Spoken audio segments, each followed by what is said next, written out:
Continuing with Parshat Lech Lecha, we're on the third page, Breshit Yud Beit Pasuk Beit, Genesis 12:2, Ve'escha, and I will make you. So this is a pashta. So this is a note that's going to emphasize the word, but push us forward to what's going to go after it. You shall be in the land of your destination, and I will make you gain respect, even from those who would consider you inferior, being a foreigner, and you shall have honorable influence on them, contrary to their expectations, indicated by the directional shape of the reading mark. So this is not only something that is looking forward, but it is something that is designating importance by both the shape and position and significance of the pashta. That was my father's life experience. I will make you gain respect even from those who would consider you inferior, being a foreigner. You know, he had a European accent when he came to North America, to a very Anglo-centric community who considered the Greeners as inferior. And he and many of his generation had to not just prove themselves, but they ended up excelling. And this.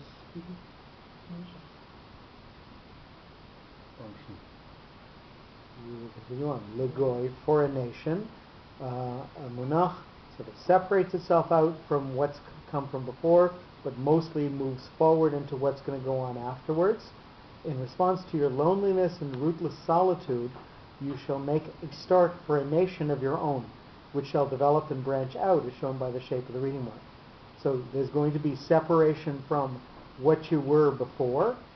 You're no longer going to be attached to your previous roots, and that's the straight line that's in the munach.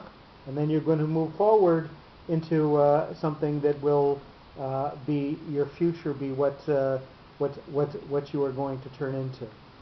Alex, you caught that? The shape of the munach is hard stop line, and then new beginning. Gadol, great. So this is a katon. This is a two-part note. Often with one thing a little bit more elevated than the other. Not only shall it be a simple nation, but it shall possess a great variety of magnificence, as pointed out by the bipartite shape of the related reading mark. So the Gdula, the greatness, is going to come in multiple aspects, and that's why the note merits a katon. And va'avarechecha, and I will bless you.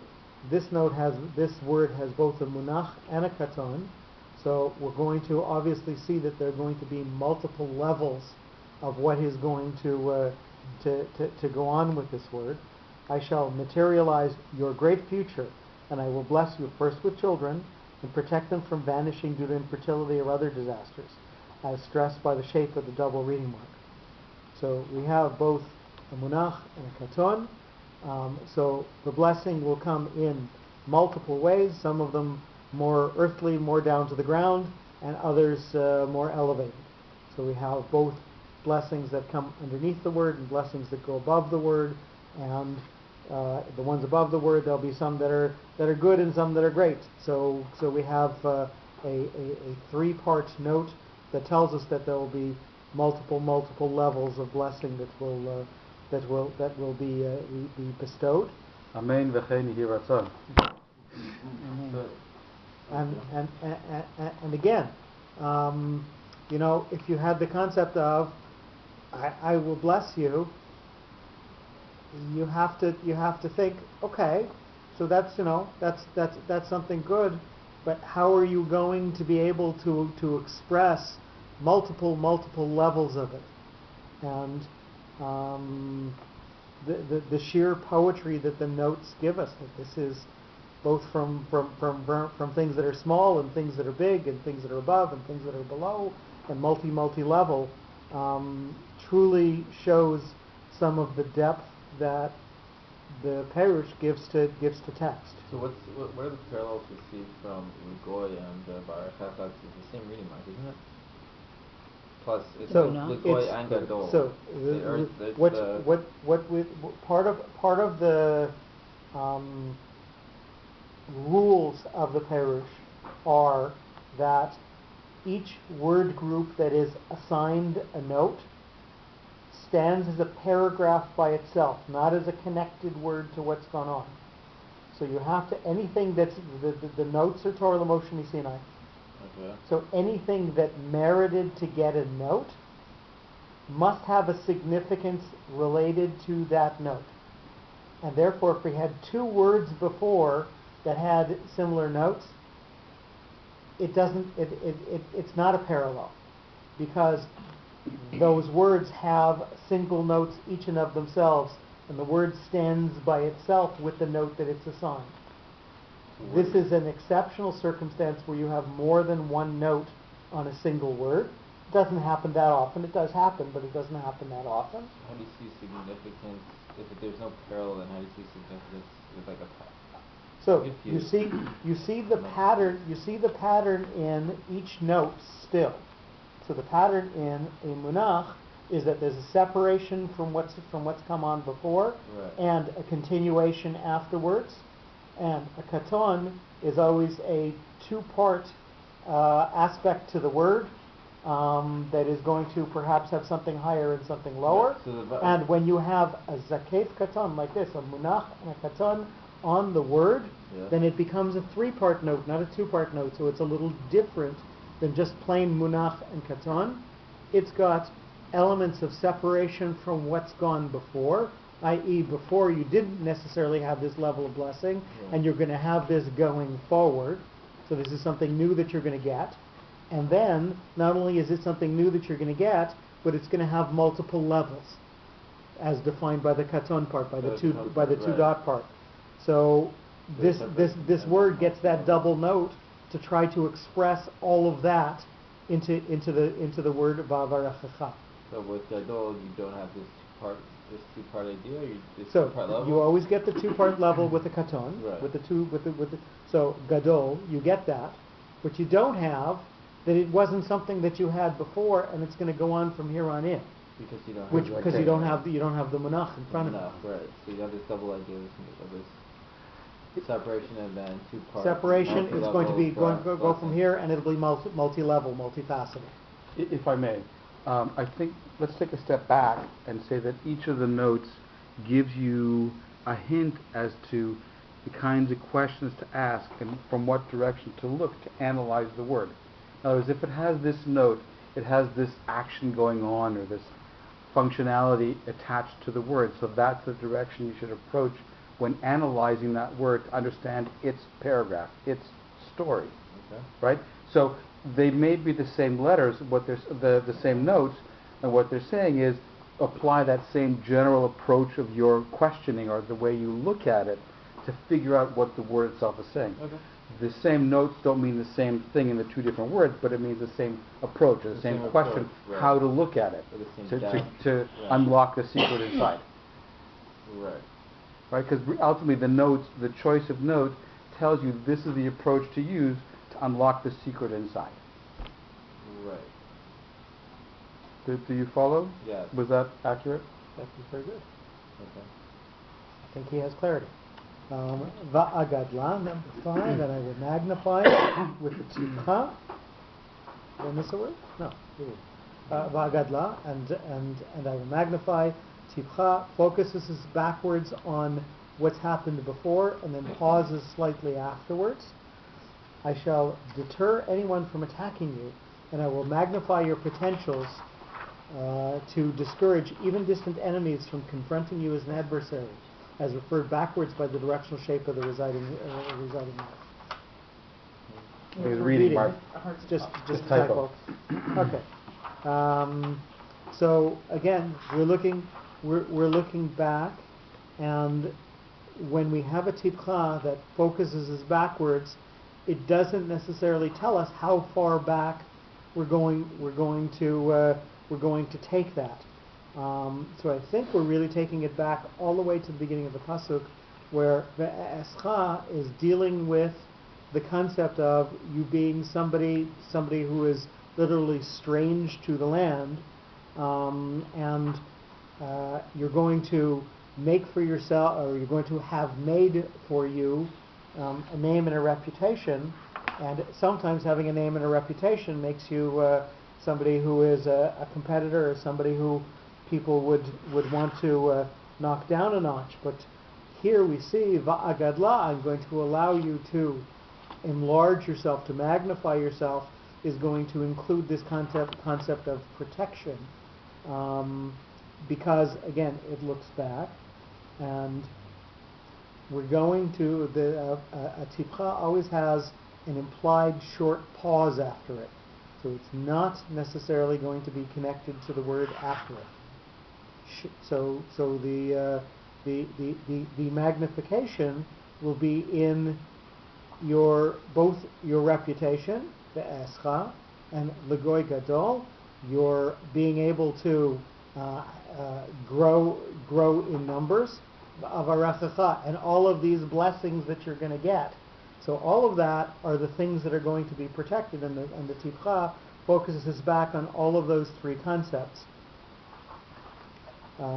Number 6, shemecha, with an etnachta. Etnachta is a stabilizing note, possibly with an elevated concept attached to it. So, yeah. So just got it. We're at number 6 there. Your name. So we follow down, and it continues on to the next page with the commentary. Hebrew pages, English paragraph. Just imagine each one is a typewriter. It says 6 and 7, 8, 9. So that's from the previous From pasuk. the- That's from the previous pasuk. Your name will add greatness to your immediate children and your later descendants, Bnei Avraham, as denoted by the stabilizing shape of the reading mark. So not only is the blessing and protection going to do it, but simply and on a completely different level, your name, Avraham's name, is going to add a separate element of greatness as well. So Avraham's reputation will be something that is something that stands for them as well, something that is stabilizing, and something that is important to them to identify that that's a root that they came from, and that will be something that again elevates anybody who comes through this line of descent. Vehyeh, number 7, with a tipcha. So again, this is going to focus us backwards onto something that has come previously and pause slightly afterwards. In contrast to your relatively unknown predecessors, you shall innovate a different life, and you shall be an ideological and a biological starter for innumerable generations who shall look to you as their originator, as suggested by the reverse direction of the reading mark. So again, all of the things that we had in the first part of the sentence we're going to include in this concept of what Abraham is going to be afterwards. Bracha, and again, to note that Tipcha has a pause after it, so this blessing, this bracha, is going to be a word that stands by itself, and it's got the stabilizing sof pasuk with it. Not only shall you represent a blessing for your own surroundings, but even your children shall be a blessing to the whole world. So the blessing is not going to be dependent on any of the single things that we had said before. It's going to stand alone. There's going to be a separate concept of blessing that is bestowed that is not dependent on protection, Abraham's name, the fact that there are going to be lots of them. So all of those things are separate from this blessing that's going to come in and of itself, independent of all of those other things. And again, the pauses that the notes define and the stabilizing concept of the sof pasuk are going to define that is how it is. Now, separate from the way that the Perush attaches notes to word groups, there are also throughout the interpretation various remarks that don't follow these rules. So when he gets to the word remarks, these are other things that he feels it is important for him to relate to us, but this doesn't necessarily follow the rules of the Perush up until now. So we get to the part that says remarks, just like the Sidra Kedoshim, is an explanation for the Ten Commandments in Yitro, so is this sentence a clarification of the triple blessing, bracha hamishuleshet. Va'avarechecha corresponds, so we're trying to relate this to the blessing that the Kohanim give. Va'avarechecha, and yivarechecha Hashem v'yishmerecha.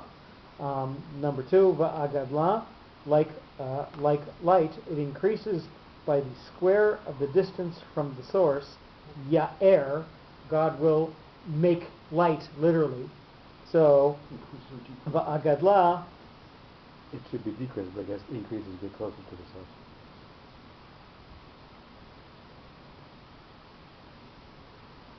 So how are we going to try to explain the concept of increases? It certainly is.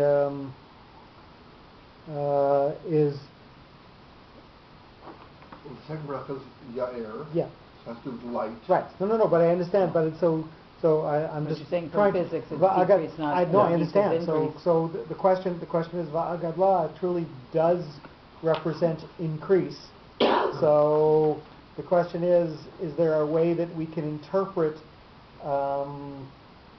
the concept of increase with Ya'er? And really, the only idea is that anything that has light shed on it is something that is more visible. So you increase understanding of something, but I don't see how that relates to the physics of the fact that it really should be decreased. Mm-hmm. I think he might have made a mistake. Hebrew. So it could be an error, or Hebrew always has inherent in it the concept of davar v'hipucho. A word has within it the ability to express the exact opposite of what it is trying to say. So shorish is a root, and lisharesh is to uproot. So to literally remove the roots. So any word can say the opposite of itself. So va'agadla, even though it means to increase, can have some concept of decreasing to it. That was a stretch, but we'll work with it. My vote is erratum. Okay, but Ya'er is the second bracha, and Shemecha corresponds with Yisa, elevation. Yaakov, who has his name elevated to Yisrael, Yaakov to Yisrael, and again,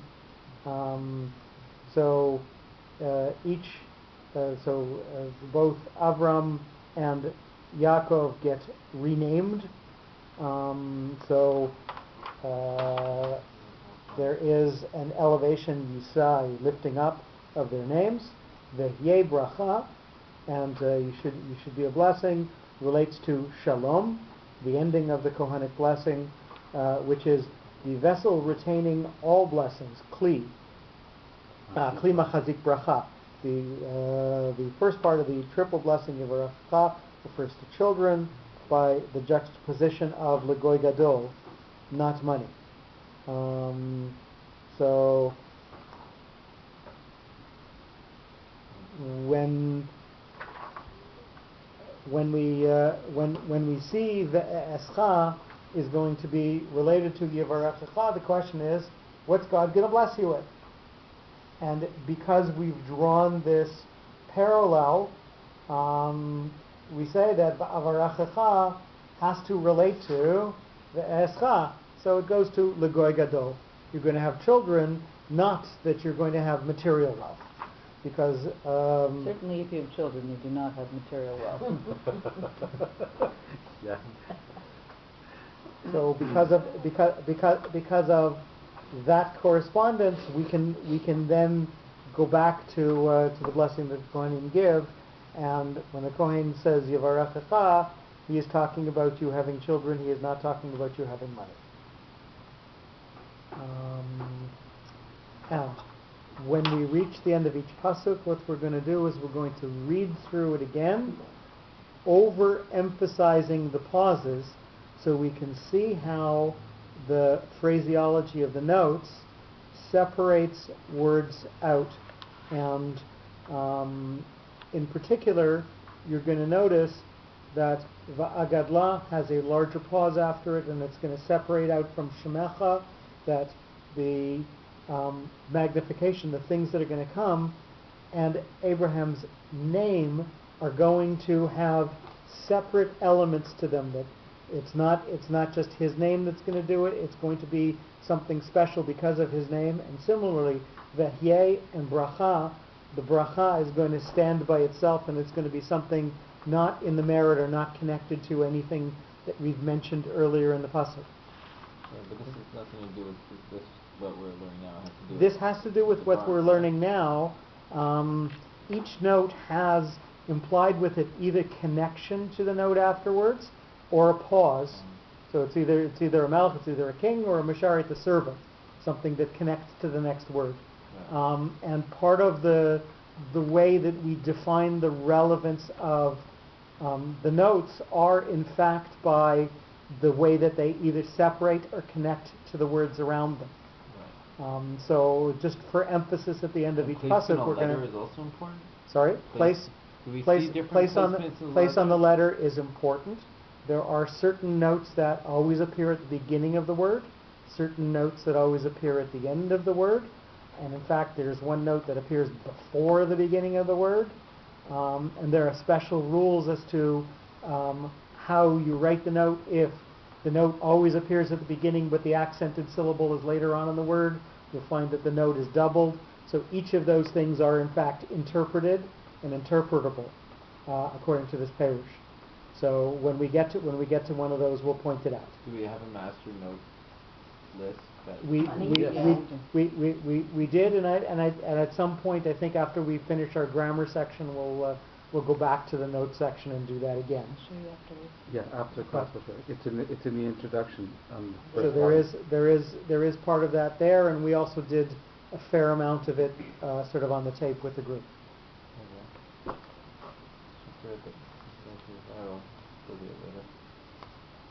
I think it's going to be a little too much of a review to go back and do it for you. I'm sorry. No, go But, ahead. I'll do it okay. for the Mareh Shiur. Ve'escha legoy gadol va'avarechecha va'agadela shemecha vehyeh bracha. And we're going to continue on with the next sentence.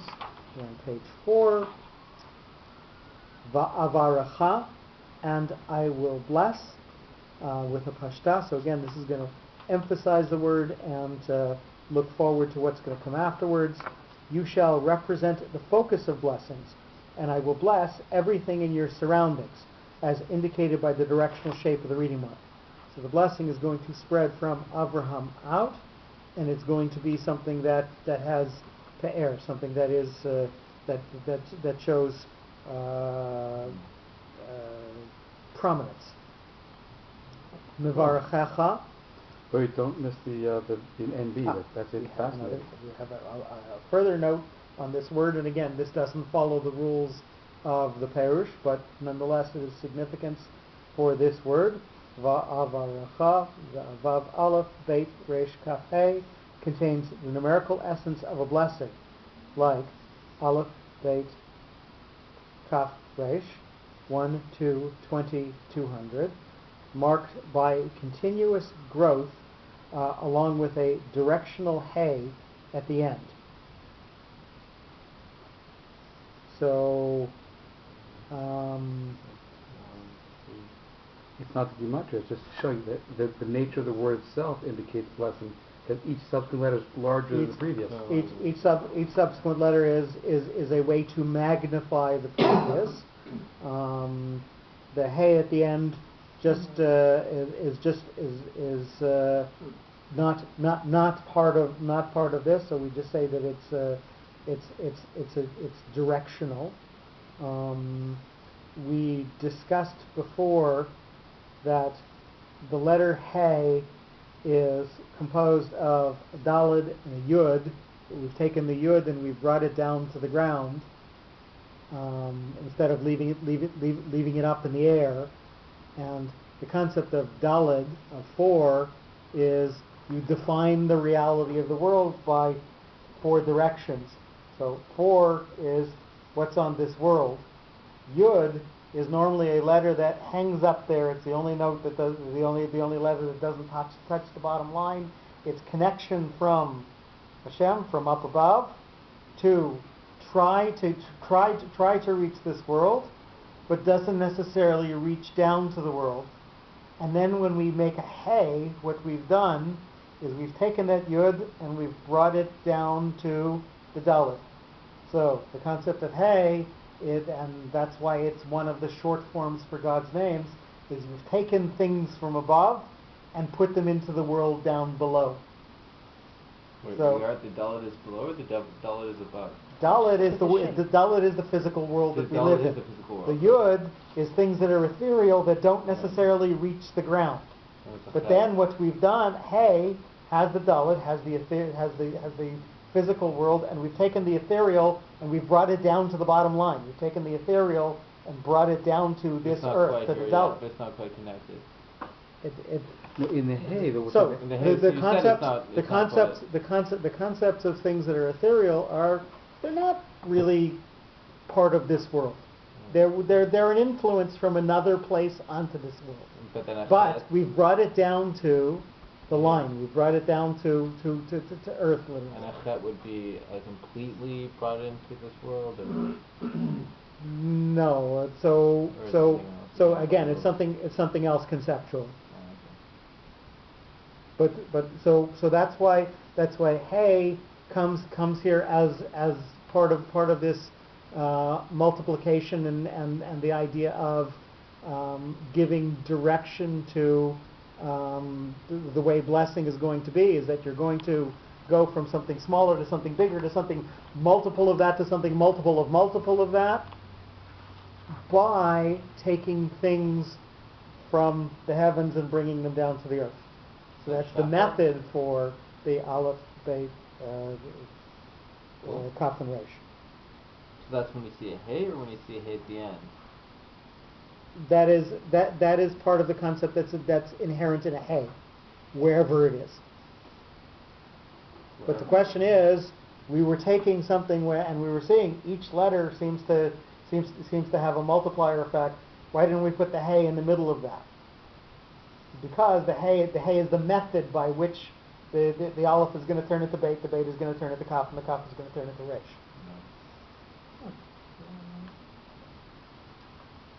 We're going to go on. Nevarachecha, and again we get that that sort of doubled note on a single word. It doesn't happen. So it's going to be both separation and multiple concepts that happen to it. Mivarachecha, all who bless you. My blessings will extend over all who bless you, i.e. your friends and those who desire your comfort or benefit, as shown by the shape of the double reading mark. So you notice we call it a double reading mark because it's two notes put onto the same word, a munach and a katon, or a kef katon together. So your friends, when they attach themselves to you, their fate is going to be separated out from the way that they were before. Right. So they're going to be different people after they are influenced by you. They're going to go on into that path, and again, they're going to get multiple levels of good things happening to them. Okay. So, separation from the way they were before, moving forward after they've met you, Right. and get multiple things from the katon part of it, and from the fact that it's a multifaceted note. Umekalelcha, and who curses you, with a tipcha. So this is going to focus us backwards on what's happened before. And who curses you or purposely obstructs you, desiring your misfortune or disaster, disrespecting and ignoring you. Kal and kilel, so light and to curse lightly. So that's why he's taking the part kal out of likalel to curse. And I'm not going to try the German word.